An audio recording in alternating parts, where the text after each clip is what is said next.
Perkenalkan, nama saya Winarti dengan NIM 0501201133. Saya merupakan mahasiswi dari Universitas Nahdlatul Ulama Cirebon, jurusan PGSD. Baik, hadirnya saya di sini tak lain dan tak bukan adalah untuk memaparkan suatu materi terkait mata kuliah manajemen kelas. Di sini akan saya bagi menjadi 4 subpokok bahasan. Yang pertama ada pengertian dari manajemen kelas sendiri, yang kedua ada pengertian pendekatan manajemen kelas, yang ketiga ada tujuan dari pendekatan manajemen kelas, dan yang terakhir adalah jenis-jenis dari pendekatan manajemen kelas itu sendiri. Baik, kita mulai untuk poin yang pertama, mengenai pengertian dari manajemen kelas. Seperti yang kita ketahui, banyak sekali spekulasi terkait definisi apa itu manajemen kelas. Oleh karena itu, di sini akan saya ambil suatu paham kesimpulan bahwa manajemen kelas merupakan upaya yang dilakukan oleh guru sebagai manajer kelas yang mengelola siswa yang berada di dalam kelas, yang dilakukan untuk merancang dan mendesain sehingga mampu menciptakan dan sekaligus dapat mempertahankan suasana yang menyenangkan sehingga menimbulkan motivasi siswa untuk selalu ikut aktif di dalam kelas. Selanjutnya, untuk poin kedua, pengertian dari pendekatan manajemen kelas sendiri, yaitu merupakan suatu proses menciptakan iklim ataupun suasana emosional dan hubungan sosial yang positif dalam kelas. Nah, suasana emosional dan hubungan yang baik antara guru dengan siswa tentunya. Karena dalam suatu organisasi atau lembaga kita harus mempunyai komitmen untuk membangun suasana yang bagaimana yang diterapkan untuk di kelas. Selanjutnya, untuk poin yang ketiga, yakni tujuan dari pendekatan manajemen kelas. Mengupayakan agar peserta didik pada saat mengikuti proses pembelajaran di kelas dapat melakukan aktivitas belajar serta mengerjakan tugas ataupun kegiatan yang sesuai dengan peraturan yang berlaku di kelas tersebut dan di sekolah tersebut untuk menciptakan suasana yang diharapkan. Artinya di sini tujuannya itu untuk menghindari hal-hal yang tidak diinginkan yang terjadi di dalam lingkungan sekolah, terutama di dalam kelas. Baik, kita masuk pada poin keempat, yaitu jenis-jenis dalam pendekatan kelas. Dalam aspek jenis-jenis ini memang sangatlah banyak sekali jenis pendekatan kelas yang bisa diterapkan oleh calon tenaga pengajar untuk nanti kepada anak didiknya. Untuk pendekatan kelas yang pertama yaitu ada pendekatan otoriter. Dalam pendekatan ini biasanya guru itu akan melakukan kesepakatan dengan peserta didik, yaitu di awal pembelajaran mengenai apa yang harus dilakukan dan apa yang tidak boleh dilakukan. Namun tentunya tak hanya peserta didik saja, guru pun harus konsisten dalam melaksanakannya. Biasanya ini akan dilakukan pada awal tahun ajaran baru ya, ketika peserta didik masuk, mereka akan diberitahu dulu apa yang boleh mereka lakukan di kelas ini. Seperti misalnya tata aturan yang harus dilakukan dan tidak boleh dilakukan. Seperti itu. Untuk poin pendekatan yang kedua yaitu ada pendekatan intimidasi.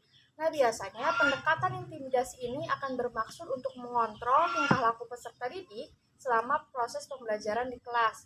Nah, bedanya dengan pendekatan yang lain yaitu dilakukan dengan cara memberikan ancaman kepada peserta didik. Misalnya, melarang ejekan, sindiran, juga memaksa teman yang lain. Untuk jenis pendekatan yang ketiga, di sini akan menghampiri yaitu pendekatan permisif, yaitu menekankan perlunya memaksimalkan kebebasan peserta didik.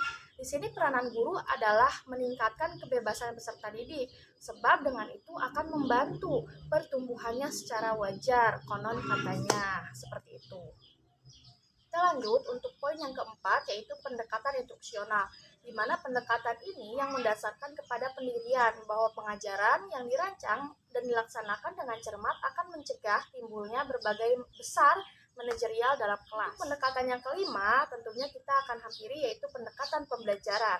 Di sini biasanya itu menganjurkan tingkah laku guru diam mengajarnya untuk mencegah dan menghentikan tingkah laku anak didik yang kurang baik. Di sini guru hanya berperan sebagai orang pasif saja, sedangkan yang aktif itu adalah memang anak-anak.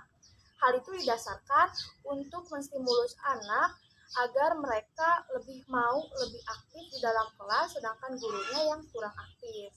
Ini akan memicu stimulus anak untuk mau terus belajar, seperti itu. Poin keenam yaitu ada pendekatan resep. Nah, berbentuk rekomendasi yang berisi daftar hal-hal yang harus dilakukan ataupun yang tidak harus dilakukan oleh seorang guru apabila menghadapi berbagai tipe masalah manajemen kelas. Berarti ini berbentuk suatu buku yang memang memuat daftar-daftar apa saja yang boleh dan tidak boleh dilakukan. Sebagai acuan juga pedoman bagi seorang guru untuk melaksanakan suatu manajemen kelas di kelasnya langsung. Apabila mereka mengalami kesulitan, mereka bisa mengacu pada buku tersebut. Bagaimanakah yang harus diambil untuk menyelesaikan suatu permasalahan yang timbul dari manajemen kelasnya. Kita lanjut untuk pendekatan pembelajaran untuk poin ketujuh, yaitu ada pendekatan perubahan tingkah laku. Di sini tugas pokok seorang guru adalah menguasai keempat proses yang telah terbukti merupakan mengontrol tingkah laku manusia, yaitu bisa penguatan positif, penghukuman, penghilangan, dan penguatan negatif dari peserta didik itu sendiri. Untuk poin 8 yaitu ada pendekatan sosio-emosional, bahwa pembelajaran yang efektif menurut pendekatan ini tergantung hubungan yang positif antar sesama peserta didik maupun guru dengan peserta didik. Artinya di sini bagaimana seorang siswa membangun sosio-emosionalnya dengan guru maupun dengan teman sebayanya. Karena memang manajemen kelas tentunya akan banyak sekali masalah yang timbul, terutama konflik, baik itu antara guru dengan siswa maupun siswa A dengan siswa B, baik secara individu maupun nanti ada pembahasannya secara kelompok. Untuk poin jenis pendekatan yang ke-9 ada pendekatan kelompok. Seperti yang saya katakan sebelumnya, bahwa pendekatan kelompok ini mengharuskan guru untuk mampu menjaga kondisi hubungan antar kelompok agar dapat selalu berjalan dengan baik. Karena tak jarang, baik itu anak sekolah dasar ataupun bukan, akan ada konflik-konflik kecil yang timbul. Karena memang biasanya anak-anak itu lebih nyaman bergaul dengan kelompok mereka sendiri. Artinya teman-teman yang setiap hari mereka gauli seperti itu. Maka dengan kelompok lainnya mereka akan ada sedikit cekcok baik secara omongan maupun fisik. Seperti itu. Untuk jenis pendekatan yang terakhir yaitu pendekatan elektis ataupun pluralistik. Di sini guru itu akan menggunakan variasi dan sudut pandang baik itu prosedur dan teknik sehingga dapat melayani masing-masing konsep sesuai dengan kebutuhannya dan sesuai dengan ciri khas masalah yang dihadapi oleh peserta didik. Sebagai guru tentunya tidak sekonyong-konyong menyamakan semua masalah yang ada di kelas untuk semua permasalahan peserta didik. Setiap anak mempunyai sifat dan karakteristik yang berbeda. Tentunya masalah yang timbul pun akan berbeda-beda antara anak A dengan anak B. Oleh karena itu, dari hal ini guru dapat memiliki suatu konsep yang berbeda-beda pula untuk menyelesaikan semua permasalahan yang timbul.